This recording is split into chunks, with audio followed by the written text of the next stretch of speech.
मनसेचे अध्यक्ष राज ठाकरे यांच्या गाड्यांचा ताफा पुन्हा नाशिकमधल्या रस्त्यांवरून फिरला। दौऱ्याची सुरुवात अर्थातच महत्वाकांक्षी गोदा पार्कपासूनच झाली। गोदा पार्कच्या कामाची पाहणी करून मुंबई नाका परिसरातल्या नियोजित चिल्ड्रन पार्कातही त्यांनी आढावा घेतला। राज यांच्यासह फिरून अमित ठाकरे यांनीही यावेळी राजकारणाचे धडे गिरवले। शहरातल्या रस्त्यांचीही राज ठाकरे यांनी पाहणी केली। पावसाळ्यात रस्त्यावर खडी चिखल साचणार नाही याची काळजी घेण्याच्या सूचना राज ठाकरे यांनी अधिकाऱ्यांना दिल्या। साहेब खरंच खुश होऊन गेलेले आहेत। मला तरी असं वाटतं की साहेबांचे स्वप्न पूर्ण व्हायला नाशिककर लोक आम्हाला मदत करतात। महापालिकेचे गेडाम साहेब सुद्धा आम्हाला मदत करतात।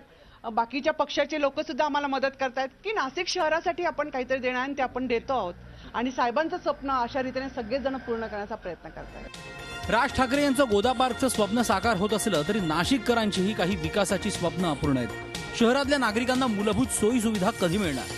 पाणी टंचाई कशी दूर होणार? घाण कचरा घंटागाडीच्या समस्यांपासून कधी मुक्ती मिळणार असा सवाल नाशिककर विचारतात। दौरे करणे हे मला वाटतं ढोंग करणे असे आहे। या नाशिक महानगरपालिकेची आपण अवस्था बघितली तर फारशी काही चांगली नाही आणि आपण ज्या ठिकाणी उभे आहोत तिथे आपल्याला अवस्था बघायला मिळते आहे। इथे रस्त्याच्या दुतर्फाच कचरा पडलेला आहे। परत कचऱ्याची विल्हेवाट कशी लावावी, कचरा व्यवस्थापन कसं करावं यावरही लक्ष देणं गरजेचं होतं। नाशिककरांची नाराजी आणि विरोधकांच्या टीकेचा सामना करणाऱ्या मनसेनं आता कागदावरच नाही तर प्रत्यक्ष कामाला सुरुवात केली असं चित्र सध्या तरी दिसतंय। शहर सुशोभीकरणावर सगळा भर राहणार आहे।